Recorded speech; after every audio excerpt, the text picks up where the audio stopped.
divers de l'actualité concernant tamit transfert yi. La concurrence en attaque. João Pedro signé na Chelsea et soo xoolee sax la direction des Blues dañu précipité les négociations pour que mu ñëw bokk sur la Coupe du Monde des clubs. Donc aujourd'hui il y a Nicolas Jackson qui revient de suspension, Liam Delap ak João Pedro, ce n'est pas les mêmes profils. Parce que profil bi Nicolas Jackson amoon ci Villarreal moom la João Pedro amoon bi muy football ci Brighton parce qu'il était derrière Danny Welbeck, donc comme benn second attaquant comme 10.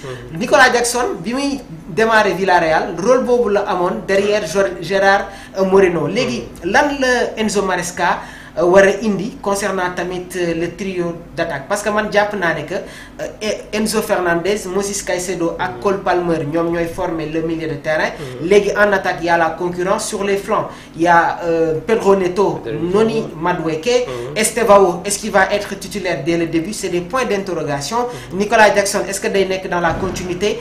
La nouvelle recrue ki nga xamante ne moom mooy João Pedro, à quoi s'attendre réellement sur le dispositif de Enzo Maresca en attaque? Bon, une concurrence certainement, parce que pour avoir donc une place au sein du dispositif de Maresca, il faudra en tout cas le confirmer.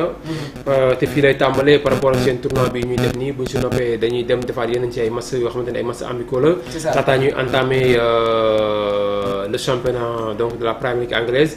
Maresca aussi tamit lu ko gars yi mayoon daaw ren di ko may ren bu ñu démarré benn genre 7 à 10 journées yooyu noonu bu ñu gisul Chelsea fu mu jëm dañ koy libéré. parce que Chelsea ñoom léegi amatuñ benn patience bi aussi. parce que c'est normal parce que tamit ils ont investi beaucoup d'argent pour remporter des trophées. Chelsea boobu ak léegi mi ngi si daw di kii heureusement que ren jël nañ sa benn titre bu xaw a toujours sauver seen saison bu nekk Ligue Conférence bi. yoo xamante ne moom lañ mujjee gagné donc face à l'équipe espagnole Betis Séville de Youssouf Sabaly. Exactement. l'ancien Youssouf jóge na fa sax waaw mën nañu ko wax donc ancienne équipe de Youssouf Sabaly. donc en tout cas mu nekk équipe boo xamante ne Chelsea pour man place yi ça va coûter cher. Ça va coûter cher. te surtout Nicolas Jackson bi nga xamante ne daawet critiqué nañ ko Maresca di insister avant lui c'était Pochettino xam nga tout le temps ñu bàyyi ko le temps de jeu muy jouer mais cette fois-ci tamit bu fekkee mën nañ ko temps mu nekk l'attaquant pointe numéro 1 bu dawalee quelques matchs aussi tamit boobu dañu koy tourner.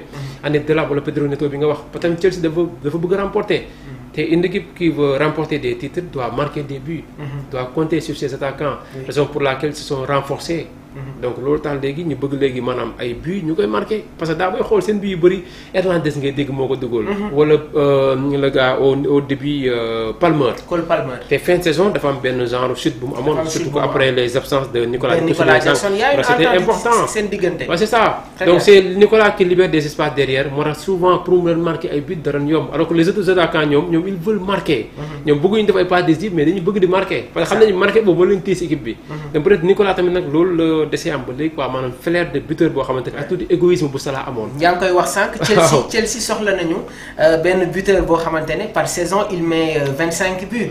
léegi nag comme je l'ai dit malgré les critiques Chelsea a toujours eu de grands numéro 9 ay attaquants yu mag jaar nañ fa. depuis 2004 2005 Didier Drogba. Hernan Crespo André Shevchenko Diego Costa Alvaro Morata Gonzalo Higuaín Samuel Eto'o Demba Ba j'en cite Fernando Torres.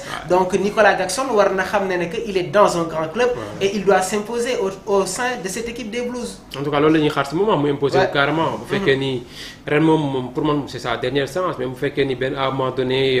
malgré les rumeurs de transfert aussi. les rumeurs de transfert aussi jàpp nga ne que il va rester à Chelsea. bon je pense qu'il va rester à Chelsea pour confirmer son talent quoi pour man war na mën a rester parce que changer aussi un autre club dem fa peut-être dina day apporter waat beneen temps bu muy war a adapté wu waat temps bu mu fay defaat te tamit léegi les grands clubs amatuñu benn patience bi patience léegi amatul gars yi da ngay ñëw si boo nekkee attaquant da ngay ñëw confirmer day am benn nombre bii bu naan lii lañ bëgg nga marqué ñu ko ren. am na yenn club yoo xam ne lay tegal objectif boobu exigeant très exigeant bi dañ naan la lii lañ bëgg nga marqué ñu.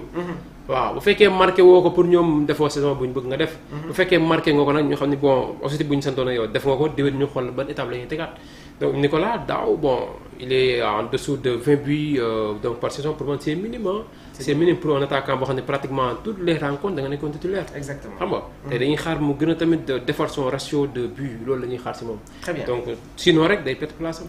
on va revenir sur le cas Nicolas Jackson parce que dinañu waxtaan sur les échos de la tanière donc chaque débat dinañu waxtaan sur l'équipe nationale du Sénégal donc dinañu ñëwaat sur tamit le cas Nicolas Jackson on va enchaîner avec tamit le mercato donc gannaaw ba ñu ibbiwee les transferts yi nga xamantene mi ngi concerné les Blues de Chelsea. On a parlé de Joao Pedro. Benen transfert bu Chelsea buy concerné tamit ki nga xamantene mom moy Gittens nek attaquant ci équipe bi di Borussia Dortmund. Donc Chelsea jot nañu accepté de signer Jimmy Binoy Gittens de Dortmund. Donc l'accord de club à club est scellé ce soir avec Jimmy, prêt à subir un examen médical déjà plus tard dans la journée. Donc offre de 7 ans jusqu'en juin 2032 pour le jeune attaquant allemand, toujours concentré sur Chelsea comme priorité pour son avenir. Donc une information qui a été officialisée par Fabrizio Romano concernant tamit Gittens bu nekkoon ci équipe bi di Borussia Dortmund. maa ngi leen ko doon wax, l'autre transfert dafay concerner Joao Pedro bi nga xamantene tamit Chelsea accepté nañu l'accord pour signer l'ancien attaquant de Brighton. Donc frais de transfert de plus de 50 millions de livres sterling pour que Joao rejoigne de Brighton, contrat jusqu'en 2032 pour le Brésilien. Donc Joao Pedro dina passer sa visite médicale mardi au Brésil puis se rendra aux États-Unis pour rejoindre la Coupe du Monde des clubs. Une information toujours donnée par Fabrizio Romano. Concernant les infos transferts, Arsenal veut offrir à Rodrigo un rôle primaire dans son équipe cette saison, rapporte The Athletic, une information donnée toujours par Fabrizio Romano. On va parler de cette actualité qui concerne Rodrigo, nek ci équipe bi nga xamantene mom moy Real de Madrid, évoqué à un moment donné sur le départ. Xavi Alonso qui compte sur lui, Arsenal qui revient à la charge. À quoi s'attendre réellement aussi sur la posture de l'attaquant brésilien? Bon, Rodrigo pour moi, bon, certainement il devra quitter Real. Il va avoir en tout cas le temps de jeu. Oui, bien sûr, parce que je pense que l'arrivée de Mbappé a beaucoup handicapé certains joueurs madrilènes. Kylian Mbappé, son arrivée. Puisque l'année dernière, souvent vous voyez exceller les joueurs comme Rodrigo, Vinicius. On parlait même de ballon d'or de Vinicius, finalement attribué à Rodri de Man City. Wow. Il y a aussi Bellingham. Jude Bellingham. Donc pour moi, l'arrivée de Mbappé a beaucoup handicapé. Surtout les trois joueurs, c'était les trois Rodrigo, Vini et Bellingham. Bellingham, lui, marqué une saison avant Mbappé de ñëw. La saison d'avant, lui, il marqué beaucoup. Il y avait cette connexion. Il y avait cette connexion entre Jude Bellingham et Toni Kroos. Marco l'a évoqué. Parce qu'il y avait une entente extraordinaire entre Toni Kroos et Bellingham. Parce que toujours, c'était Kroos qui faisait l'avant-dernière passe. Après, Jude Bellingham était beaucoup plus dans la finition. Donc Taïdi, avec le schéma 3-5-2, est-ce que nous compliquons la tâche à Rodrigo? Parce que à chaque fois que Xavi Alonso s'unit ce schéma-là, si kanam dañuy am ñaari attaquant. Et essayé nako match bi Vinicius Junior ak Gonzalo Garcia. Est-ce que Taïdi, si Xavi Alonso day continuer avec ce schéma A3, Rodrigo comme ni nga ko waxé dina am un temps de jeu suffisant pour être dans la continuité? C'est surtout que buñu xolé tamit mondial déjà bi ngi ñëw. Té ñom ñep ku ci nek mondial bi ngi gën xalat. Exactement. Pour am ben temps de jeu, sinon ba mu temps de jeu do dem surtout que xam nañ effectif Brésil nu mel. Brésil mom ya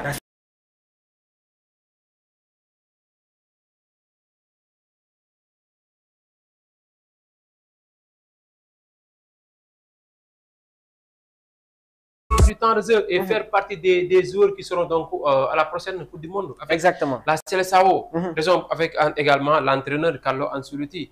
Et pourquoi pas également Mora Rodrigo pour moi, bu fekkene bëgg na carrément dem mondial wala bu fekkene day dem am temps de jeu. Il faudra donc mu xol son statut donc avec le Real Madrid. Sinon avoir une garantie avec l'entraîneur Xavi Alonso.